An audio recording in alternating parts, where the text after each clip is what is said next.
This is the Eat Well, Think Well, Live Well podcast. I'm Lisa Salisbury, and this is episode 83, How to Stay Motivated with Allan Misner. So is motivation something you need to get started, or is it a byproduct from doing an action or doing the thing? My guest today, Allan Misner, helps us decode this and figure out the source of your motivation. We're also going to be discussing his 5 mindsets that he has found may be holding you back, and how you can turn them into superpowers. Let's go. Welcome to Eat Well, Think Well, Live Well, the podcast for women who want to lose weight but are tired of counting and calculating all the food. I'm your host, Lisa Salisbury. I'm a certified health and weight loss coach and life coach, and most importantly, a recovered chronic dieter. I'll teach you to figure out why you are eating when you aren't hungry instead of worrying so much about what you are eating. Welcome back to the Eat Well, Think Well, Live Well podcast. I'm delighted to have Allan Misner here with me today. He is tuning in from Panama, which I think is so fun. So originally from the States, but lives there now with his wife and reached out to me. We're going to have a great conversation planned. But before we get into that, Allan, why don't you introduce yourself, tell people what you do, and kind of a little bit about that. Sure. Well, basically, the short of it is I'm an online health and fitness coach for people over the age of 40. What I found when I was struggling with my health issues, my fitness issues, was there really wasn't at that time anybody talking about 40 plus. If you went to a gym, they treated you like you were 20. They gave you the same workouts, did the same thing. They originally broke us, and then we went home broke and in worse shape than when we started. So I realized that there was a missing element here that I didn't have. So I became my own coach. I went and got certified as a personal trainer. I did all the specialties I thought I needed to fix myself, got myself fixed, and then realized that that was still missing. So I decided I would start helping people. I got laid off from my corporate job in 2017. So I went ahead, I wrote a book called The Wellness Roadmap. I went full-time into personal training online, coaching online, because I told my wife I really didn't want to go back to corporate. So we did a complete life pivot. Since then, I've been coaching online. I do the 40 Plus Fitness podcast. And like I said, have a book out and just really out there helping people and enjoying life. Great. Well, that sounds delightful. I think most of my listeners are in that crowd. And if you're not, you will be soon. So I notice that is really common in the gym I go to. All of the trainers are quite young. And I just wonder what they're doing with the older clients, but I haven't hired one of them, so I wouldn't be able to say. With your health and fitness coaching then, seems like you probably do a lot on mindset as well. It's not just the exercises. What do you think is, the biggest issue for people's mindset with exercise? Yeah, well, actually, mindset is probably 90% of the problem for most of us. I think we all know that. It's like, okay, well, I lack willpower, resolutions, well, I had one, sure. But, listening to this today, well, am I really living up to the resolution I made back January 1st? Answer is probably not so much, because that's just the norm, right? It's acceptable. Resolutions, willpower, those kind of things, they're always lacking, and we almost accept them for being lacking. The words that we miss are commitment and true motivation. And so that's where I find the disconnect is. So we spend most of my time with my clients talking about why they do the things they do, not what they should be doing. Mm-hmm. Until we get to why we're doing what we're doing, we'll never get to what we should be doing in any kind of sustainable way. Yeah. When I first started health coaching, I did not have my life coaching certification yet. I just was health coaching. And so was primarily talking about food with my clients. And I got to the point and I thought, I'm going to ask them all this week. I had 6 at the time. I asked all of them, do you need more help with what to eat or why you're eating when you're not hungry? And every single one of them said, it's the why. Why do I keep eating when I'm not hungry? And I think it's the same for exercise. It's the mindset. It is way less about what we're eating and why we're overeating that thing. Yes, absolutely. Absolutely. Yeah. So a lot of times people think I just lack willpower. And I think a lot of people are like, well, I just need to get motivated and then I'll do the thing. But you say most of us get motivation wrong. So what do you mean by that? Okay, well, that's the whole point. I'm going to sit here until I'm motivated. Or Mm, Monday is going to come along and then I'll be motivated. Or, January 1st will come along months from now and then I'll be motivated. It never comes, or it does come and then it just doesn't stick around. mhm. So the reality is, motivation is not something that just happens. Motivation is something we create through our own actions. We have to do something first to get motivated. And I know that sounds backwards if you're used to the waiting for motivation to show up, but if you do something first, the motivation will come. Yeah, totally. Definitely from the action. And I think a lot of people think they just can create it with their thoughts. And if you are familiar with the model that I teach, I also believe that motivation comes with action, that motivation lands in the result line from your actions. So tell us more about that. Like, how do you do the thing if you don't want to do the thing? Exactly. So it's not so much that you do the thing, is that you do something. Okay. So the way I want you to think about this is I want you to think about a grid. So there's four boxes. And so there's two columns and two rows. So on the left column, we have extrinsic or external factors that will help get us motivated. So a lot of people know they hire you and they now have a coach, and the coach helps hold them accountable. So they show up, they do the Mhm. thing, they see results. What was the thing that they did? They hired a coach. Mm, And then the coach provided accountability, which helps keep them motivated. Okay, another way to do this is in the social level of this. So the bottom row, top row is leader, coach. Bottom row of extrinsic is joining a fitness group. It could be an online group like a Facebook group where everybody's kind of talking about fitness and keeping everybody accountable. It could be joining a spin class at your favorite gym. There's people there, they're social, they're there, they're going to be there. If you don't show up, they're going to know you didn't show up. mhm. And so as a result, you find yourself showing up more because you feel this accountability and this social connection to a group that's doing the thing you want to do. Again, accountability. So most of the extrinsic side of this model is built on accountability. Yes, in some cases, a coach can guide and support you.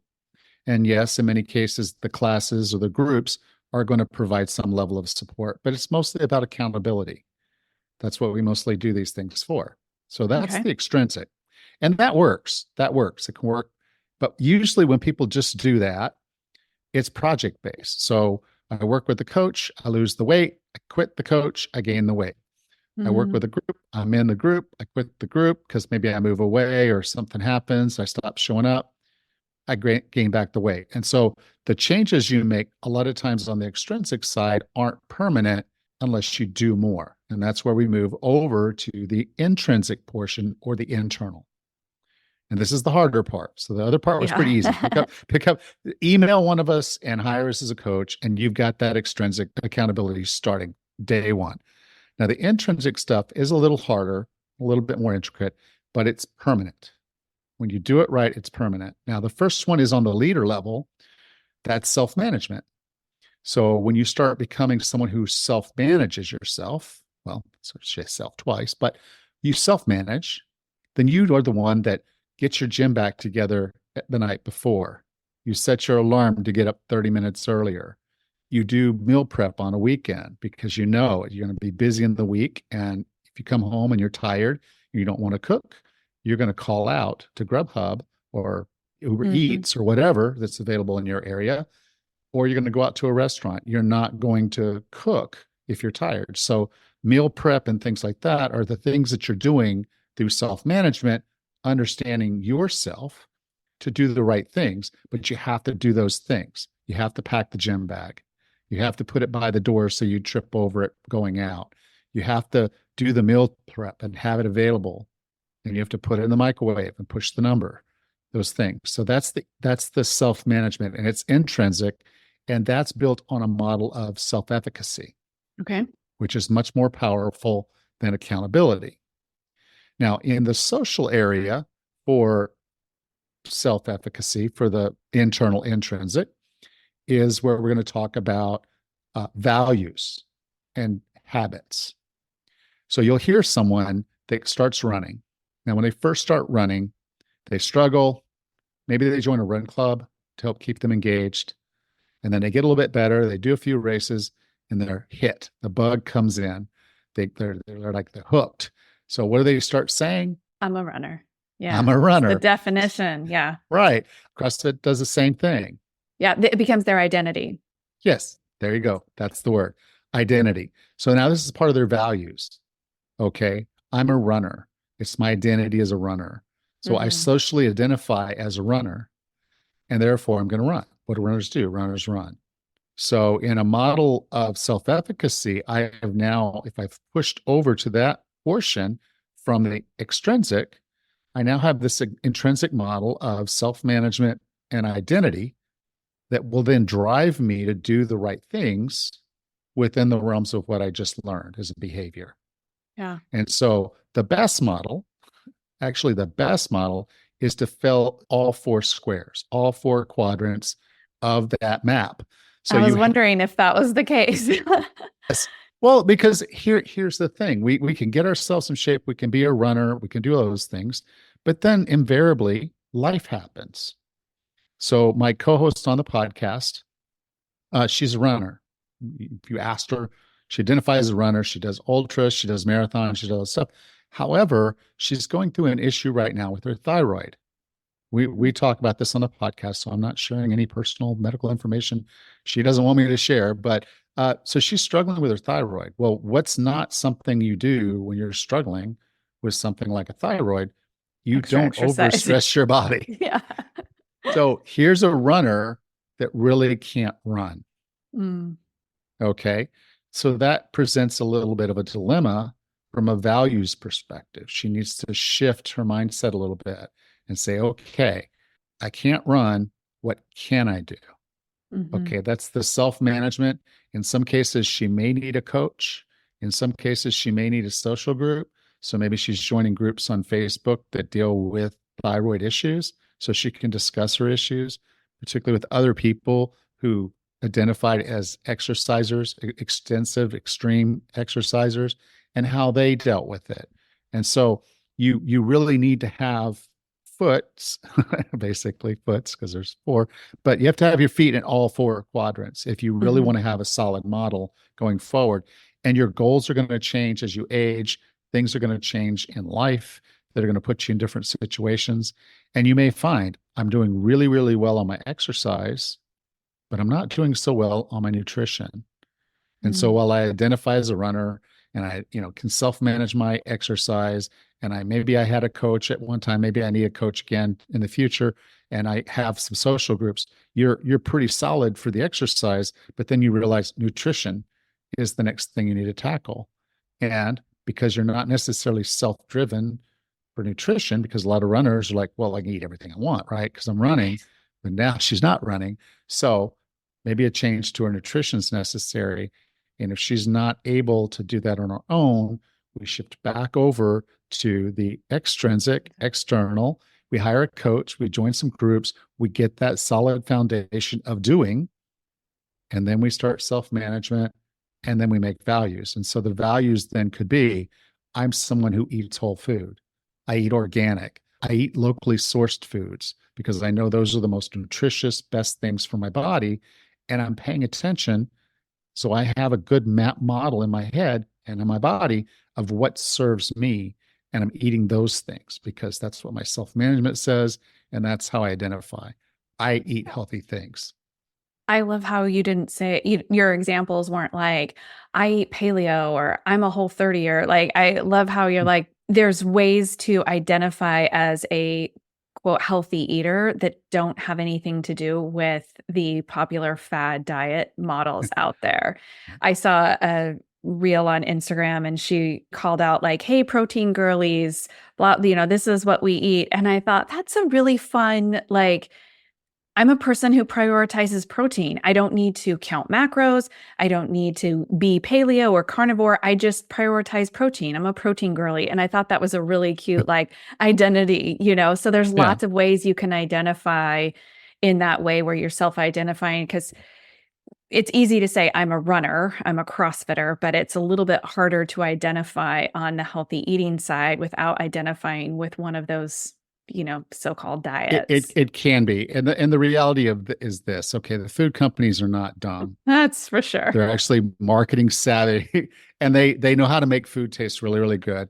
And so you'll walk in, and whatever the thing is, whatever it is. So we went through this with vegan, we went through this with low fat, we went through this with paleo, we went through this with keto. Guess what shows up? Cookies, Yeah. crackers, crisps, whatever you want to call them. All this stuff starts showing up, and it's whoever you identify as friendly. So keto Yes. friendly, paleo friendly, Uh-huh. Uh-huh. it's still crap. Maddening. It's not real food, and it's not, I mean, eating real food can be a challenge. If you're traveling, things like that, you go into a restaurant, they're not used to serving real food because so few people eat real food. Mm-hmm. Um, but they have it on their menus. You just have to be selective. Like I wanted some meat last night, and I was like, okay, but I also want vegetables. And so if I wanted the meat, it was a cheeseburger. If I wanted the vegetables, it was a salad. And they were both entrees. And so I was like, okay, how do I, and of course the hamburgers, the bun and the fries and all the stuff. And the salad was, it had a dressing, but I went through it. I was like, okay. So I ordered the salad and I ordered the burger. I didn't eat the bread. I didn't eat any of the fries. Well, I had one fry, but a little. But I had the burger patty with lettuce and tomato and I think a little bit of mustard on it and the cheese.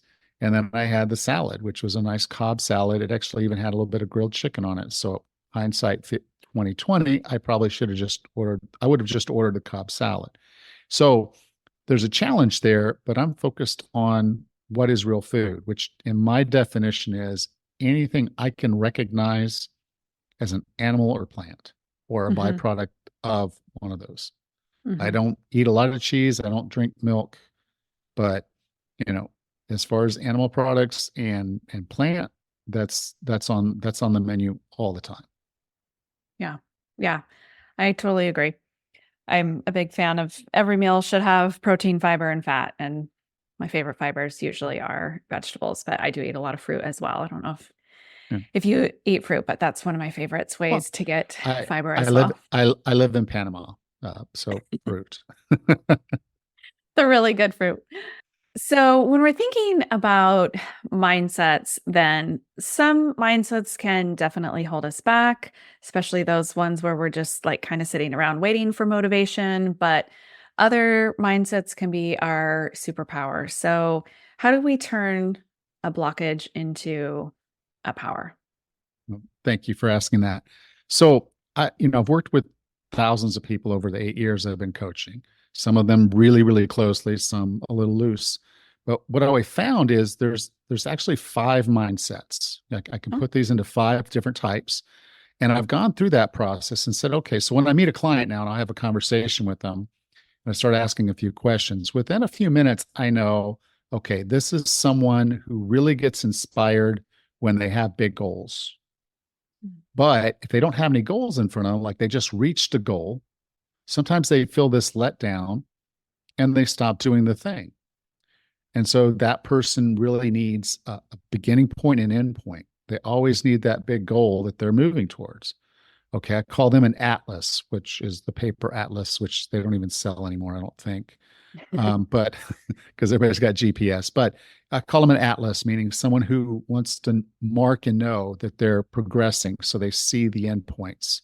They get to the endpoint, like I want to be able to run 10K in this amount of time. So they're training for that 10K and they run that 10K and then they want to sign up for another race. And that drives them on and on. So another one I call tires, and this is an individual who needs traction. So they get started and everything's cool. But then for one reason or another, something happens and they miss a couple workouts or they're not able to eat the way they want to. and all of a sudden they're completely off the rails. This is someone who will sit there and that they'll turn a bad meal into a bad day, into a bad weekend, into a bad week, into a bad month. So that's someone who has tires. They need traction. So this is someone who can, to have as a superpower, can kind of gamify it. So having a streak and saying, okay, I want to drink more water. I know I need to drink more water. So what I'm going to do is on my calendar, a paper calendar, I'm going to sit there and mark every day that I feel like I had enough water. Okay. And I'll look at my urine to see if it's the right color of yellow. And so it's not like I'm going to drink 8-ounce glasses of water per day, but every day that I know I did drink a good amount of water and I felt satiated, not thirsty, then I did good. I'll mark my mark, water, done. I've had clients that did like little heart stickers. She did heart stickers on her calendar. I have another one now. She writes a green W on her calendar every day that she hits one of her goals for the day, and that just drives them. They love seeing that streak. They know they're on track. Actually. They accumulate, right? And so if they start to feel like they're sliding, they can always just look back. How many W's do you have this month? And there's 22 days or 21 days that have finished. How many W's are on your calendar? And what was it like before you started? And so that kind of keeps them going. It's like, I love, they need to see that. They need that traction. Another one, and this is very common with caregiving women, is there's all these obligations around them that buy for their time. So I got to take that kid to soccer practice and this one to basketball, and this one's just getting out of diapers. So I got to go maybe pump and get her ready.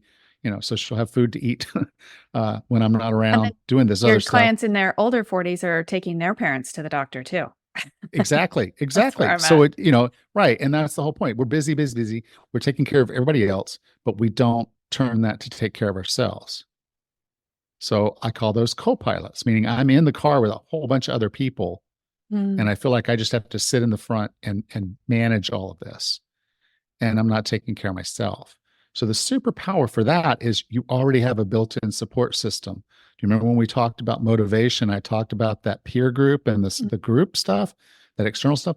If you were to tell the people in your life that you need their help, don't you think they would step up just as much as you would? So it's just telling kids that are a little bit older that you need some time to go do something, or asking your spouse. It's like, look, would you get the kids through the bath time and ready for bed? And I'm going to go downstairs into the basement and do my workout. I just need 45 minutes, 3 times a week. Could you do that for me, please? Okay. And if you needed to, you could really just tell them why you're doing this. I want to be here for you. I want to be here for the kids. I want to be here for the eventual grandkids. And if I don't start taking care of myself now, I can't guarantee that will happen. So your why and the reason you're doing all this is for them, particularly if you're a co-pilot style person. So your superpower is getting them on your side. I had one client, she was sitting there and she was doing meal planning for the week for the whole family. Her daughter got involved in the conversation with her and said, look, well, we can do these little breakfast bowl things that we can just warm up ourselves in the microwave, Mom. So we love those. So let's just cook a bunch of those on Sunday, and then we'll have them in the refrigerator and freezer, and we can just warm them up ourselves, and that'll free up some time for you to do something else. How brilliant is that? Yeah. To be teaching your kids about the value of nutrition, how important this is to them and to you, and then them to actually start helping you do this thing. That's huge. Yeah. Okay. And also offloading other chores. I got to the point my kids were a certain age and I started working more, and I just said, okay, everyone, I'm done doing all your laundry. This is how to do laundry. Everyone is going to be in charge of their own, and never looked back. Yep. Pink underwear for everybody. Yeah, right. My experience, maybe not yours, but mine with myself. When I first started doing my own laundry, I learned a lesson. But anyway, so then there's 2 others. And so one of them is what I call the pedals. So this is someone who will see that cool new thing, cool new way to eat, the cool new exercise program, and they'll start doing it, they'll get a couple weeks in, they're not really seeing the results they thought they would. Because, the video that they saw on the internet said, look at this guy. He lost 20 pounds in a month. And I've been doing this for 3 weeks and I've only lost two. It's two less than you had before, but they won't see that. They're like, oh, this doesn't work. I got to do something else. So they're constantly on the gas and the brake, gas and the brake, gas and the brake. Pedals. And then I know wondering why they don't get anywhere. Okay. Because they don't stick to anything just long enough to make it happen. So those are the ones when they sit back and finally realize, okay, I'm going to try something. And this time I have to stick with it for 6 to 8 weeks. Really give it a go. Yeah. Give it a true go. This is not a 3-week thing. Most of the programs you'd buy like this might be 90 days, but you say, okay, I'm not going to commit to a whole 90 days, but I'm at least going to commit to 6 weeks and see what happens. Mm-hmm. And usually they'll get past a point and realize, yes, this is working. I can stick with it, because almost all diets work and almost all diets fail. They fail because we don't stick to them. And there's reasons for that. Sometimes they're too unsustainable and restrictive. And other times it's just because we just didn't give it a good enough go. Mm-hmm. We got into the second weekend and now we're having martinis with our friends and having pizza. You're like, well, what happened there? And so there's just, this is sticking with it is that one. And then the fifth one is the windshield. Okay. So this is someone who they may have been really healthy and fit in the past, or at least they remember themselves being in a certain way. Mm-hmm. And now they see themselves as not that person, but they're really struggling because it's like, well, wait, I was an athlete. So I'll tell you this short story. That happened to me. What I did was I bought the Insanity workouts, that whole 90-day thing, bust your butt, look like them kind of thing. I recorded all of it on my computer. So I was ready to go when I was traveling. That's why I needed it. It was like, okay, no equipment. I can do this anywhere. Beautiful. So I did the benchmark workout of this thing. And I pushed they say, push yourself hard because you want to have a measurement against the next time that you do it. The next morning, I could not even get out of bed. Oh. It hurt to lift my arms to grab my phone off the nightstand to call off sick, because I was like, there's no way I can even get to my truck to get to the office, and I'm just not going to be any good. So I literally called in sick because I had the pain from delayed onset muscle soreness, because I overdid it, because I was thinking of the guy I was when I was 29, when I was in my early 40s. Mm-hmm. So a windshield person has to realize that the rear view mirror is not the direction they're going. They have to look forward and they have to say, okay, this is where I am today.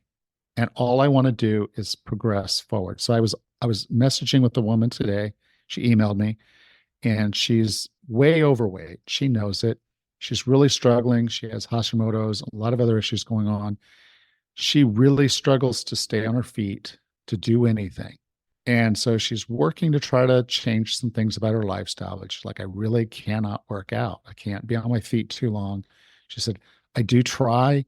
She's like, I'm up to about 3,000 steps a day, but that's about probably as far as I'm ever going to get. And again, this is what she's thinking. And I'm just thinking, the comments I gave back to her was, look, you are where you are now. All you can do is just find that comfort zone and get just one little breath outside of it, just an inch outside of your comfort zone, and then come back. And then just another time, those gentle nudges just past that comfort zone so that you start moving forward. It's really hard for windshield people to accept a slower pace. They want it now. Where is it? I want it now. I'm not willing to work on this for years. It took you years to get where you are. It's not that it's going to take you as long to get back, but you're going to have to do it at a pace that's reasonable and right for yourself at that point in time. It's a really hard expectation to have. But once someone knows that, they know, okay, I do have physical limitations, but I can do something. They may have some problems, but you know you have them. And that can be your superpower, because you can say, I'm going to consistently push myself right to the line. And then I'm not going to let my ego take me over. I want to pull myself back. and know that I did a good thing. So Mhm. something that didn't feel like it should have been challenging, but was. And so I had one client, she told me when we first started, she said, I get winded walking out to my car to drive to work. She's like, I'm standing by the door of my car, breathing heavy. My heart's racing. I said, okay, so tomorrow, what I want you to do is when you get to your car, I want you to walk one lap around your car. She thought that was the silliest thing she had ever heard. So we started asking her, how'd that go? And it was hard. It was hard, but I did it. And then by the third or fourth day, she's like, it's not so bad. I'm like, okay, 2 laps. Again, it sounds silly, but it put her right on the edge of her comfort zone just a little bit further. Mhm. Within 3 weeks, she was walking around the neighborhood and didn't have a problem at all. Okay. She just had to find a way to get those gentle nudges of progression into her life. And as a windshield, once she started looking forward instead of looking backwards, because she used to be a Marine, always a Marine, but she used to be in the Marines doing the stuff. And she hadn't been doing this stuff for a number of years. And so she couldn't look backwards. She had to look forward. She had to focus out of her windshield or she just wouldn't get there. So I Yeah. know probably a lot of the things that Right. I've talked about resonate. You feel like, I know that person. That person's Yeah. me. I think though, especially maybe it was just because it was the last one, but I feel like I can think of a lot of clients that are in that windshield position. They're like, but I always used to, I, was a marathoner or, used to run after the kids. And I see this even with my much, much older clients too, that are, I have one that was trying to do like a chair yoga type class. And she was like, well, I want to be able to just stand up and work out. And I'm like, okay, but we're not there. We're not there yet. Like, Yeah. let's just get good at the chair movements and then we'll gain more stability and core strength. And then we'll do a stand. But But yeah, it's so it's hard good. to It's really good to want to be there because that's sure. your windshield. That's in front of Yeah. you. Yeah. And so the point being is just understanding where you're starting from. And, I could sit there and say, where I am in Panama, if I wanted to drive to Dallas, Texas, okay, well, I could want to be in Texas right now, but I'm not. I'm in Panama City, Panama. And so, I got a lot of driving before I'm even into Texas. Yeah. And so it's just that concept of where are you now and what's the next step? And it's definitely not Panama. There's a few countries between here and there that I got to get through first. But it's that next thing, cross that next one, and you're moving. And eventually, yes, you're going to be into Mexico, and then you're going to be approaching the country line, and then yes, you're going to be in Texas, and you still got a long drive because Yeah. Dallas is a long way from Houston. Texas is huge. But the whole point is just realizing the go forward. And so and you can have more than one of these mindsets. It's just typically one of them is going to be dominant. So one of Mhm. them is going to be the main thing holding you back now. And as soon as you get through that and you get stable and you're moving forward, you might notice the next one. So for me, the first thing was windshield. I was this super athlete growing up in my teens, played 4 sports in high school, lettered in most of the sports I ever played, was voted best on, first team, all this and that. Uh, into the army and the military. I was an infantry soldier in a ranger unit, keeping up with the Rangers. So there was that, all that stuff that was really hard stuff that I could do. I ran ultra marathons in my 20s. That's who I was. And here I was in my early 40s, and I wasn't that guy anymore, not even close. So Mhm. I had to get past the windshield. I had to start looking out the windshield with where I am now and where I want to go. Then I ran into the tires problem where if I didn't have traction, I would quit. Life was busy Mhm. and all these things going on. And so I'd get going and I'd take a couple days off that became a week off, that became a month off. And so I couldn't get the traction. So I knew, okay, I got to get the traction. I got to start doing stuff that I can see the progress. So I started keeping journals, writing everything down and, doing all that just to know, okay, here's progress. Like I've driven across Colorado before. And because of the way Colorado is flat and straight, you're moving at 100 miles an hour, but you feel like you're sitting still. You're looking at the mountains and they aren't moving. The road looks the same. The only way you know you're moving is you have those little mile markers flipping by every mile. And if you're going 100, that's more than one a minute. So you're boop, boop, boop, you're seeing those mile markers. The numbers are changing. That's sometimes where a tires person needs to see the numbers changing, see themselves progressing, Mhm. seeing themselves being consistent. And so I got past that, and then I realized, okay, unless I have a big goal in front of me, I'm not going to push myself. So that's when I realized, okay, now I'm in the age of Atlas for me, and that's when I signed up for a Tough Mudder with my 20-year-old Oh, CrossFit daughter. wow. And for those that don't know, a Tough Mudder is a 12 to 13 mile mud run. So it's not just Yeah. on, but it's with an obstacle course of Built 25 in. Yeah. obstacles. And my daughter was into that kind of stuff. And what I came to realize, that's one of the main reasons I changed, was I was becoming a spectator in my daughter's life. I wasn't Mm. capable of doing the things she was doing. And I never wanted to be a spectator. I wanted to be a participant. So I went at all this with a very compelling commitment, a very compelling why to change who I was. And then I battled through those mindsets, and I came to understand what motivation was that I had to do to get. And I started doing those things. And what I was allowed to do, I say allowed because it was a miracle. I trained, I lost a ton of weight, and then I participated in that Tough Mudder with my daughter. Did not want to slow her down a bit. I wanted her to run her race as hard as she could, and I wanted to keep up with her. And so crossing the finish line, holding her hand in what was for us a record, because the first time we ran it, but faster than people expected us to finish. Me being in my 40s, her being in her 20s, they didn't expect that a girl and an old man could be running across this finish line in 3.5 hours. And I'm running across the finish line holding her hand. And there's are moments that you just can't take away from me. Yeah. Okay. I didn't just spectate. I wasn't just sitting in the stands watching my daughter finish a Tough Mudder. I participated with my daughter doing that. So whatever you need to fire you up, whatever your why is, find it. It's usually the kids. It's usually the family. It's Yeah. you wanting to be the caretaker. So all the things we talked about, mindset, you can really kind of break it down and say, okay, well, why do I want to do this? Why is this important? It will help all those other things. It was like an accelerator, like just lifting it all up and saying, okay, I want to be able to do something amazing with my family. When I retire, I don't want to be sitting around in a rocking chair watching my grandkids. I want to be on the Yeah. floor On playing the with floor. them. You know, when we go to the zoo, I don't want to be sitting on the bench. I want to be going and seeing the monkeys and the zebras too. Yeah. So My why statement is I want to be an influence for good with my grandchildren. And I don't have grandchildren yet. But the reason I chose that is because an influence for good means that I'm there.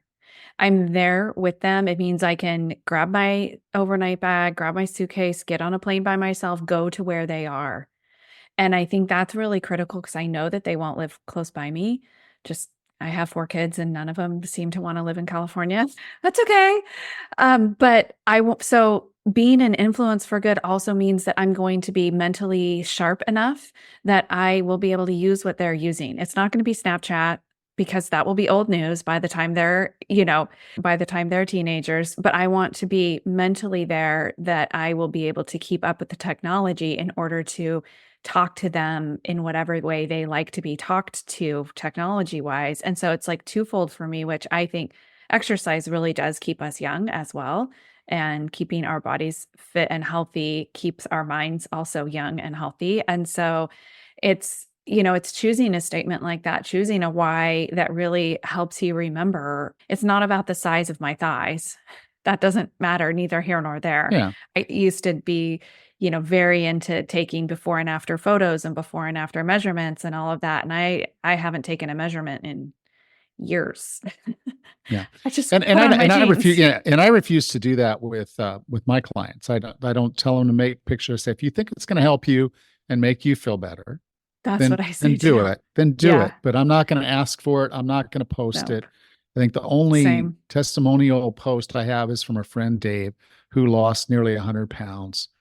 Just, because I was giving him advice and he was just following my advice and he lost 100 Mm, pounds. So he was really excited about it. He found a picture of himself from his before and then his after.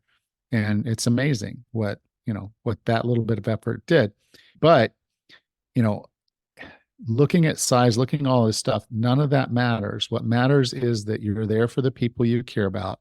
So if losing weight helps improve your health, then do that. If you're going to feel a lot better as a grandmother and you're going to have confidence and your grandchildren are going to see that confidence in you, then by all means, pay a little bit of attention to your appearance, but don't go overboard. Mm-hmm. So with some clients, I will say, okay, they're like, well, should I take measurements? Should I weigh myself? I'm like, no, but do you have a favorite pair of jeans that you don't wear much because they're too tight? And they're like, well, yeah. Like, okay, pull those out. Pull those out and leave them where you can see them every day. And then soon you'll be wearing those jeans. Mm-hmm. You'll be rocking them. And if that boosts your confidence and you're able to spill that over onto people around you so they can feel confident and know that they have power over themselves, then do that. Yeah. For me, it was physical because my daughter was getting into physical stuff, but it goes even beyond that because I want to be independent for the rest of my life. Yeah. I don't want people to have to take care of me. And so I saw this with my grandfather, and I definitely don't want to be in this situation. I want to be able to wipe my own butt when I'm 105. And it's a funny statement, but there's a lot buried in that little statement. One implies I want to live and have a healthy life through 105. Okay, got to make changes, got to live a certain way to make that happen. That's a bigger goal than mine. I've always said 100, but wow, you're topping me at 105. But then I want to be independent and in good shape to be able to do that. So what is being able, and you think about what are the fitness attributes that I've got to have to live to 100, to be that person? Well, I got to have sitting on the couch, I'll be watching Jeopardy, and I got to go to the bathroom. So what do I have to do? I'm in a seated position. I got to stand up. I got to move rather quickly across the living room and into the bathroom. I've got to squat, do my business, have the dexterity and mobility and balance to reach around, do the thing, the paperwork. And then I got to be able to come back up off, stand up and turn around, flush, wash my hands, and leave the room. Okay. All of that's fitness. It's not fitness as you would think of it as like being a linebacker in the NFL, but it's fitness. It's fit for task. So if I'm 105 years old and I'm able to take care of myself and be independent, no one else in my family is worrying about who I am and where I am in the world, what's going on. I'm able to take care of myself. Someone else isn't doing it. Yeah. Heaven forbid. So fit for task is what you need now. Like right now, we own a bed and breakfast.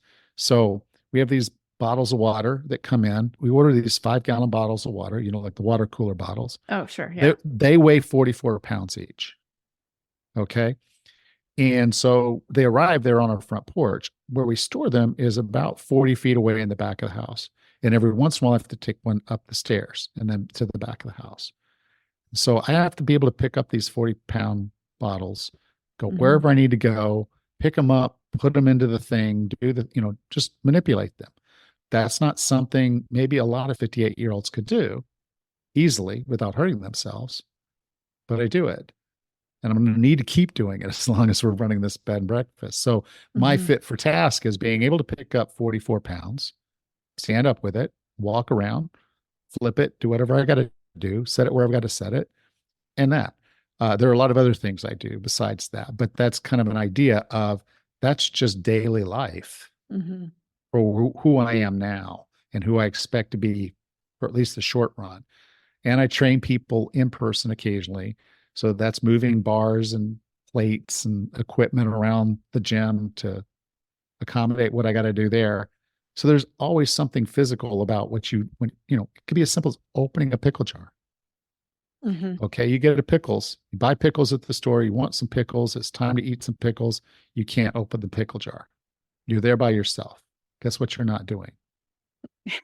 Eating pickles. You're not eating pickles. You're not eating pickles.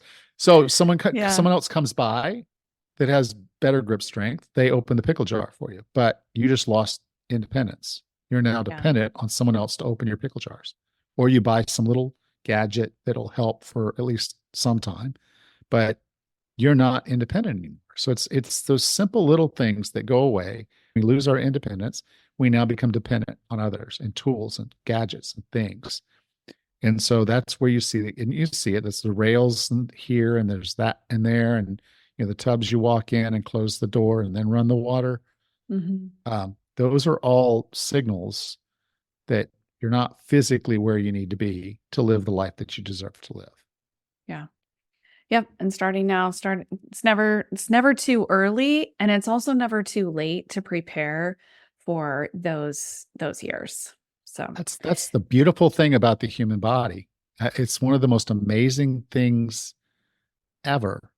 I mean, I'm not going to get religious, but when you start thinking about the design of the human body, it cannot be an accident. A machine effectively that can self-repair and can improve itself. You stress it a little, you feed it a little, you rest it a little, and it gets better. There's nothing like that. It's just, that's the most amazing thing when you realize what the human body is capable of. So no matter where you are, whatever you're doing, if you have one breath left, you can do something to improve yourself. Yep, I totally agree. It's an amazing creation. And I think something that's been speaking to my clients a lot lately is that this body is the vessel for your soul. And so it is the thing that we want to take the best care of, and just, talk nicely to it. Absolutely. That's a whole nother conversation. Yeah. Yes, it is. Well, thank you so much, Allan. It's been a pleasure having you here. Why don't you tell people where they can find you online, since they're probably not, most of my clients are not going to be coming down to Panama for in-person training. Yeah. Yeah. Okay. Well, if you go to 40plusfitness.com/Lisa, that'll take you to a page I'm making specifically for listeners on this podcast. And so I'll have links to different things like a quiz. So if you are wondering about the mindset type that you are right now, you can take a quiz. It's a quick, easy, free quiz for you to go through and kind of get some guidance on where you stand and what your superpower could be. There's that. There'll be links to the podcast, links to the book, all of that. You just go to 40plusfitness.com/Lisa, and that's a 40, and then spell out the plus, PLUS, and then fitness.com/Lisa. Perfect. And of course, we'll put that link in the show notes as well. All right. Well, thank you again. Thank you, Lisa. If this episode has helped you in any way, all I ask is for you to share it. Share it with one friend or share it on your social media, tag me, and I'll give you a shout out as well. I have been getting a lot of comments lately about how beneficial the free content is that I have been putting out in the world, and sharing it can really help someone else. You can also leave a 5-star rating on Apple and Spotify and review the show on Apple Podcasts. That also really makes it easier for other people to find it, because Apple loves that, and then they push it out to more people. So your review actually helps other women. Have a great week, and as always, thanks for listening to the Eat Well, Think Well, Live Well podcast.